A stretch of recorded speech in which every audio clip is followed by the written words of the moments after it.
Star Wars 7x7 episode 2376. Today, a few thoughts about timelines prior to the official launch of the High Republic era storytelling period.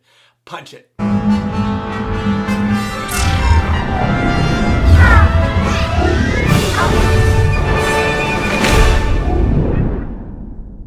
Hey Rebel Rouser, I'm Alan Voivod and this is Star Wars 7x7, your daily dose of Star Wars joy. And thank you so much for joining me for it. If you're checking out the video version, then you are getting a little bit of a preview of a change to the studio for Star Wars 7x7. And I want to say thank you so much to my dear friend Stacey Lucas, who is known as a Veggie Art Girl on social media. She is fantastic, deeply talented, and such a remarkable human being. And she has spent the weekend with our family, and I cannot wait to show you the rest of what she has done. But for now, you're getting a little bit of a preview here. Mainly just the color pop and a revision to my big circular wheel that you may have seen in previous shows if you've been watching the video version for a while. But we're not here to dig into that. We're here to talk about the High Republic. The High Republic officially launches tomorrow with Light of the Jedi and A Test of Courage, the first two novels out in the High Republic storytelling era. And you know what? That may not actually be true, as it turns out, because there was a web novel released in China called The Vow of Silver Dawn back in December that takes place at the end of the High Republic era. And hopefully we'll get to learn a little bit more about that, because it's, at least as far as we know right now, there are no official English translations planned, but I'm sure somebody's going to go to the work of translating it so we can find out what happens in this thing. But what ended up happening as I found out about that was I started digging into the timelines a little bit more, and I'm finding out that things are even a little bit different from what we've heard so far. And there's a little bit of play in it. There have been statements of approximate dates. So for example, in the Star Wars book that came out in October, the big reference book, and we had interviews with Dan Zaire and Cole Horton about that. Not about this particular topic, just about the book in general. But it says that the High Republic era takes place between 300 and 100 years prior to the events of A New Hope, approximately. So that would be 300 BBY to 100 BBY. But according to the timeline for this Vow of Silver Dawn web novel, it's supposed to take place 50 years before the events of The Phantom Menace, so that puts it at 82 BBY, so 18 years after the end of what we thought was the end of the High Republic on an approximate number. And yeah, okay, so there you go, 50 years, and that is stated as taking place toward the end of the High Republic era, or at the end. And also, you have to throw The Acolyte in there too, the live-action series recently announced from Leslie Headland at the Disney Investor Day. That's supposed to be taking place at the end of the High Republic era as well, so you can say right around 100 to 80 BBY for that too. And then you have Light of the Jedi, which is taking place at the beginning of the whole storytelling arc that they're going to tell us, but it doesn't happen at 300 BBY. It's not the start of the actual High Republic, it's just the start of this era of storytelling, if you will. And it's taking place approximately 232 BBY. So do the math, 68 years after the official start of the High Republic, approximately, again, approximately. But the point I'm making about this is that the High Republic storytelling situation starts when the High Republic is actually already in full swing. So this notion of the Jedi being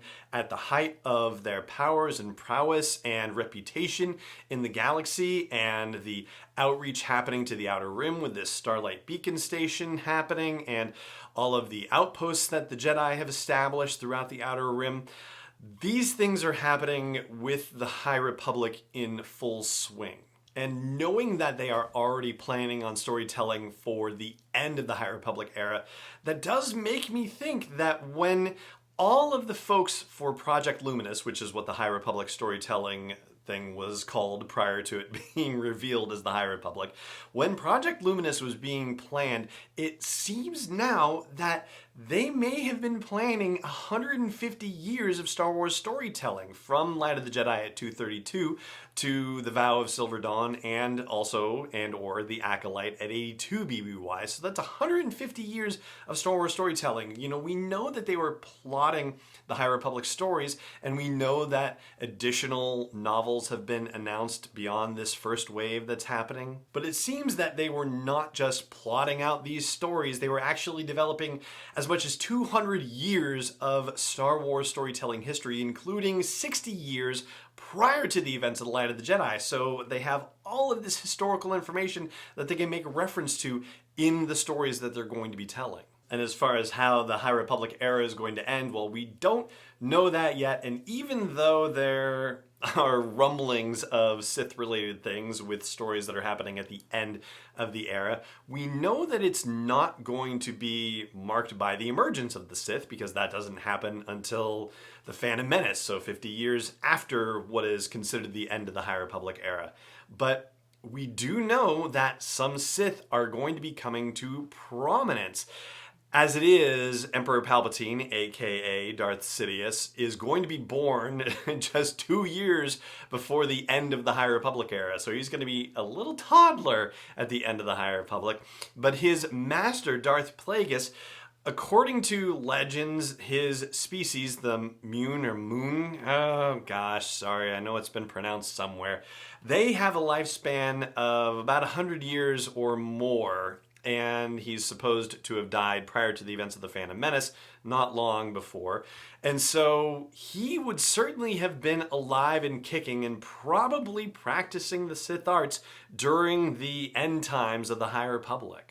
And he had a master named, I believe it was Darth Tenebris, I think. And so Darth Tenebris would be kicking around too if he is going to be made canon. And I believe the name has been mentioned, if I'm not terribly mistaken, in canon somewhere. So it's out there and kicking. So we could actually see some Sith. It's possible, but it also might be as much as a couple of years down the line with the storytelling, because we know, for example, that Andor and Kenobi, the two live action series that are already in production and about to go into production, aren't going to be coming out to 2022. So The Acolyte, I mean, that's probably 23 or even 24 at this point. And that's where we're going to leave things with our discussion of the High Republic era and the timelines of Star Wars storytelling and how things have updated and changed. And if there are additional updates and more information, we'll dig into that for you.